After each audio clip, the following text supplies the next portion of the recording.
रहीम। अस्सलाम वालेकुम guys. Punjab special education department में होने वाला मैथ टीचर का 9 दिसंबर 2023 को होने वाला paper part number 4 question number 31 to 40 जो हम इस वीडियो में डिस्कस करने जा रहे हैं।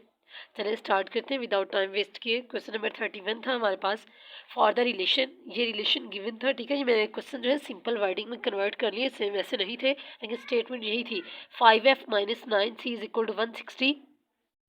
इस रिलेशन के लिए आपको बताना है when temperature in centigrade mean C की वैल्यू 30 डिग्री गिवन हो, find temperature in Fahrenheit. Fahrenheit में टेम्परेचर बताएं कि वो क्या होगा। तो इसे सिंप्लीफाई कर लेते हैं। 5f minus 9c is equal to 160। After simplifying C की वैल्यू यहाँ पे पुट करें कि टेम्परेचर सेंटीग्रेड में गिवन है 30 degree is equal to 160। 5f minus 39 हो जाएगा हमारे पास 270 इज इक्वल टू 160।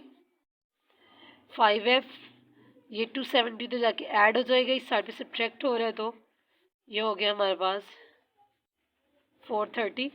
5f और आफ्टर सिंप्लीफाइंग f की वैल्यू हम लोग निकालेंगे 430/5। कट करें इसे, ये हमारे पास आ गया। f की वैल्यू जो है वहाँ पे ये एग्जैक्ट आंसर यही मौजूद था। f की वैल्यू जो है 86 इसका आंसर है हमारे पास क्वेश्चन नंबर 31 का। क्वेश्चन नंबर 32 था हमारे पास, इक्वेशन गिवन थी ऑर्डिनरी डिफरेंशियल इक्वेशन में से थी x minus Y cube D Y by D X plus 4 into X minus 1 का whole square Y is equal to X plus 1। बताना था कि ये इक्वेशन की कौन सी टाइप है। लीनियर इक्वेशन है, एग्जैक्ट इक्वेशन है। इस टाइप से डिफरेंट नेम थे लेकिन ये हमारे पास लीनियर इक्वेशन है। लीनियर इक्वेशन की स्टैंडर्ड फॉर्म नहीं है लेकिन अगर आप गौर करें तो ये D Y by D X से आ सकते हैं अगर हम लोग इसे कन्वर्ट कर लें।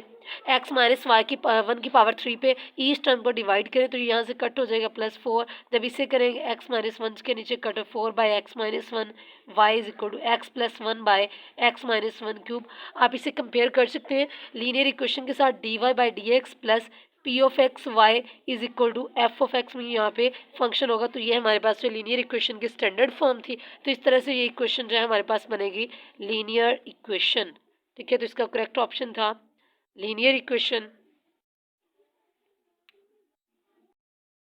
क्वेश्चन नंबर 33 ये भी ऑर्डिनरी डिफरेंशियल इक्वेशन से रिलेटेड था, इसलिए ये दोनों क्वेश्चन जो है इकट्ठे मुझे याद रह गए। D Y by D X plus P of X Y is equal to F of X Y की पावर एन। अगर इस जहाँ तक बात होती है ये वाई की पावर एन हमें गिवन ना होता, ठीक है। तो ये थी हमारे पास लीनियर इक्वेशन, बट वाई की पावर एन साथ गिवन है तो इसका जो उसके अकॉर्डिंग ऑप्शन के अकॉर्डिंग जो इसका करेक्ट आंसर बन रहा था ये हमारे पास बर्नौलीज इक्वेशन, ठीक है। और question number 34, let F be a bijective function. F inverse real analysis से रिलेटेड था। एफ अगर एक बाइजेक्टिव फंक्शन हो आपके पास, एफ इनवर्स कब कंटिन्यूस होता है, ये टोपोलॉजी में भी है और रियल एनालिसिस में भी है कि एफ इनवर्स कंटिन्यूस कब होता है। If and only if F is open. तो वहाँ पे डिफरेंट ऑप्शन थे इसके कि एफ अगर डिफरेंशिएबल हो तो एफ इनवर्स कंटिन्यूस होता है, एफ क्लोज हो, एफ ओपन हो, इस टाइप के थे। तो इसका जो करेक्ट है मतलब ये थ्योरम है वो ये F inverse is continuous if and only if हमारे पास अगर फंक्शन जो है वो ओपन हो। क्वेश्चन नंबर 35 जो कि परमुटेशन से रिलेटेड था, प्रोडक्ट ऑफ टू ऑड और two even permutation is even permutation, odd permutation, even and odd या आइदर इवन और ऑड।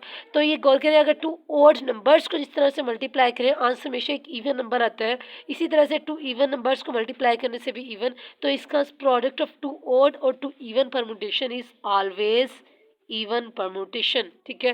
तो इसका हमारे पास आंसर है वो इवन था। क्वेश्चन नंबर 36 था हमारे पास, इफेक्टर्स। गाइस क्वेश्चन सॉल्व करने से पहले काइंडली आप लोगों से रिक्वेस्ट है अगर आपको वीडियोस पसंद आ रही हैं आप लोगों को तो काइंडली चैनल को सब्सक्राइब करें, वीडियो को लाइक ज़रूर करें। क्वेश्चन नंबर 36 था हमारे पास, if vectors two vectors given थे। इन वेक्टर्स की एग्जैक्ट वैल्यू मुझे याद नहीं है, ठीक है। कहीं आप कह दें कि मैम ने हमें वैल्यू गलत बताई है, लेकिन मैंने इनकी वैल्यूज़ को खुद से सेट किया, इस तरह से किया ताकि आंसर वही आ जाए जो कि पेपर में करेक्ट आंसर था। इफ वेक्टर्स आर आर्थोगोनल, अगर ये दो वेक्टर्स आर्थोगोनल है मीन परपेंडिकुलर है, find the value of M. तो इनकी एम की वैल्यू बताएं। तो इसके लिए आपको पता होना चाहिए कि दो वेक्टर्स जो हैं परपेंडिकुलर या आर्थोगोनल कब होते हैं, अगर उन वेक्टर्स का डॉट प्रोडक्ट लिया जाए। अगर इन वेक्टर्स का हम लोग डॉट प्रोडक्ट लें, जब दो वेक्टर्स ऑर्थोगोनल हो तो उनका डॉट प्रोडक्ट इक्वल टू 0 होता है।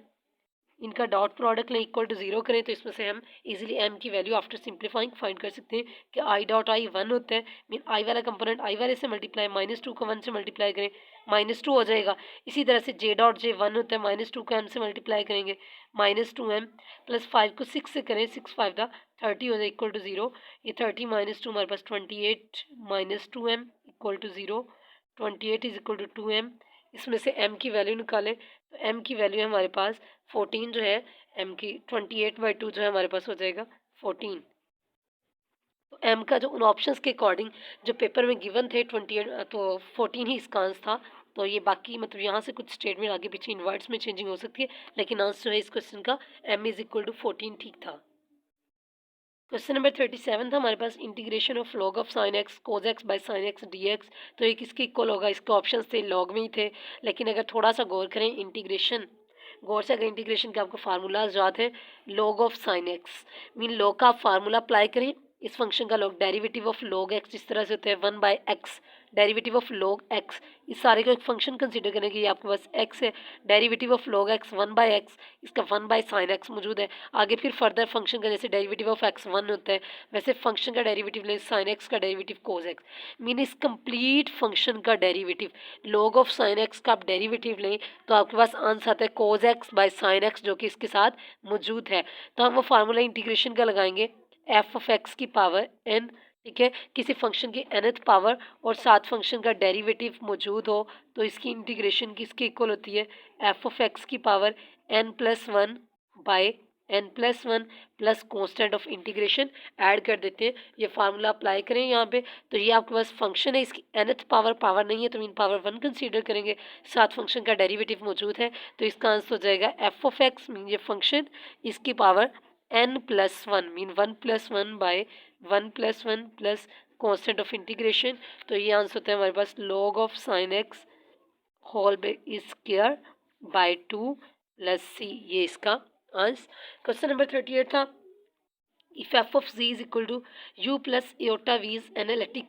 अगर ये फंक्शन कम्प्लेक्स एनालिसिस से क्वेश्चन है कि अगर ये एनालिटिक हो, analytic function actually differentiable function ही होते हैं, then U and we are, अब यहाँ से मुझे एग्जैक्ट स्टेटमेंट याद नहीं है, वैसे तो ये एग्जैक्ट थ्योरम इस तरह से है, F of G is equal to U plus iota V is analytic, then U and we are harmonic होते हैं, यू और वी। अगर ये फंक्शन एनालिटिक हो तो harmonic mean U and V जो है वो लेप्लास इक्वेशन को सेटिस्फाई करते हैं। बट आई थिंक जो है ऑप्शन जो थे वहाँ पे उसमें MCQs 4 गिवन ऑप्शंस में हार्मोनिक का ऑप्शन नहीं था। अगर हार्मोनिक का ऑप्शन ना हो तो हम ये भी कह सकते हैं कि अगर ये फंक्शन एनालिटिक है then U and we are also analytic, मतलब डिफरेंशिएबल है, क्योंकि हार्मोनिक में भी यू डबल एक्स और मतलब वी डबल एक्स है, हम लोग ये कह लें कि मतलब एग्जिस्ट कर रहे हैं, u double x plus v double कि यू का सेकंड डेरिवेटिव लें प्लस वी का सेकंड डेरिवेटिव इक्वल टू 0 हो जाएगा, तो ये हार्मोनिक वो उसमें सेटिस्फाई करते हैं लेप्लास इक्वेशन को। इसका मतलब हमारा फंक्शन है u and we are analytic also, लेकिन इसका करेक्ट थ्योरम के अकॉर्डिंग ये बनता है u and we are harmonic. Next question number 39 में क्वेश्चन गिवन था if x is equal to 0 1 0 0 then find the x norm. X norm किस तरह से फाइंड करनी है, मैट्रिक्स के नॉर्म फाइंड करने के लिए मैट्रिक्स नॉर्म का फार्मूला याद होना चाहिए कि किसी मैट्रिक्स के नॉर्म फाइंड करने के लिए करते हैं सम लिया जाता है। अगर हम लोग इसकी वैल्यूज़ करेंगे आई वेरीज फ्रॉम 1 2 कर लें एन एंड ए आई जे यहाँ पे, लेकिन यहाँ पे जो पॉइंट है पॉइंट मोस्ट जो सूट आपको ये देखना है कि इसमें जो कॉलम्स हैं उनका लिया जाता है नाम, हम लोग कहते हैं एम एक्स, ये इसे कर सकते हैं आप लोग कि आल जो है इसके कॉलम्स उनका सम लेंगे और उनका मैक्सिमम, ठीक है, मैक्सिमम ऑफ यहाँ पे जस्ट जे लिख रहे हैं, जे जो है आप मुझे वो कंडीशन सही से याद नहीं है कि मेरा कहना है 1 less equal to j less equal to n, मतलब इसका फार्मूला आप लोग देख लीजिएगा। बहरहाल नाम करना क्या होता है, नाम फाइंड करने के लिए कि आल आपको कॉलम्स जो हैं उनका आप सम लें कि 0 + 0 इसका आप सम लें, और नेक्स्ट जो कॉलम है आपके पास 1 + 0 इसका आप सम लेंगे। तो ये जो बाकी आपके पास ये जो एलिमेंट्स आ रहे हैं इनका मैक्सिमम आपने देखना होता है, इनमें से कौन सा एलिमेंट है जो मैक्सिमम वैल्यू होती है। इस तरह से ये ऑर्डर 3/3 पे 4/4 पे अप्लाई कर सकते हैं कि जितने भी कॉलम्स गिवन हो उन कॉलम्स का आप सम लें, कॉलम्स के एलिमेंट्स का सम और उसकी मैक्सिमम वैल्यू बतानी होती है। और 0 + 0 जो है 0 हो गया, 1 + 0 1, इन दोनों में से मैक्सिमम वैल्यू देखिए कौन सी है, 0 मैक्सिमम है या 1, तो 1 मैक्सिमम है, लिहाजा इस कॉलम का नाम जो है, इस मैट्रिक्स का नाम सॉरी एक्स नॉर्म जो है वो हमारे पास हो जाएगा 1। ये हमारा जो रिक्वायर्ड आंसर इस क्वेश्चन का। क्वेश्चन नंबर 40 है हमारे पास ऑर्डर ऑफ एच एंड के, ठीक है, एच और के प्रोडक्ट का ऑर्डर क्या होगा, इफ एच एंड के आर 2 सब ग्रुप्स ऑफ अ ग्रुप जी। अगर ग्रुप जी के 2 सब ग्रुप्स हैं एच एंड के तो ऑर्डर ऑफ एच के क्या होगा, एच के प्रोडक्ट का, ठीक है। तो इसके ऑप्शंस इस तरह से भी गिवन था, ऑर्डर ऑफ एच के इज इक्वल टू, एक ऑप्शन हमारे पास इस तरह से था order of H order of के, लेकिन ये भी ठीक नहीं था।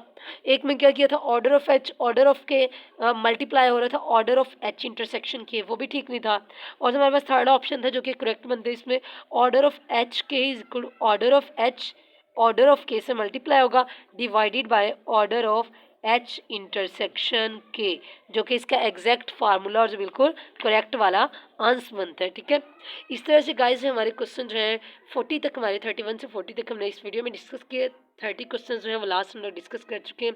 होपफुली कि आपको ये वीडियो पसंद आई होगी, इससे आपको आपके कॉन्सेप्ट्स भी क्लियर करने में और पीपीएससी का जो खास तौर पे वो किस तरह से पेपर सेटर जो है वो क्वेश्चन सेट कर रहे हैं, किस किस पोर्शन से, मतलब कितना टाइम कर रहा है, आपको इस तरह सारी हेल्प मिलेगी। अगर आपको वीडियो पसंद आई है तो काइंडली वीडियो को लाइक करें, चैनल को सब्सक्राइब करें। मिलते हैं नेक्स्ट वीडियो में, तब तक के लिए अल्लाह हाफिज़। इसके अलावा एक मोस्ट इंपॉर्टेंट बात जो मैं कहना भूल गई, कि अगर आपको कोई क्वेश्चन याद है जिन स्टूडेंट्स ने खासतौर पर जिन गाइस ने ये दिया है मैथ टीचर का पेपर, तो काइंडली कमेंट बॉक्स में आप क्वेश्चन जो है ज़रूर शेयर करें, वो भी क्वेश्चन इंशाल्लाह सॉल्व करेंगे।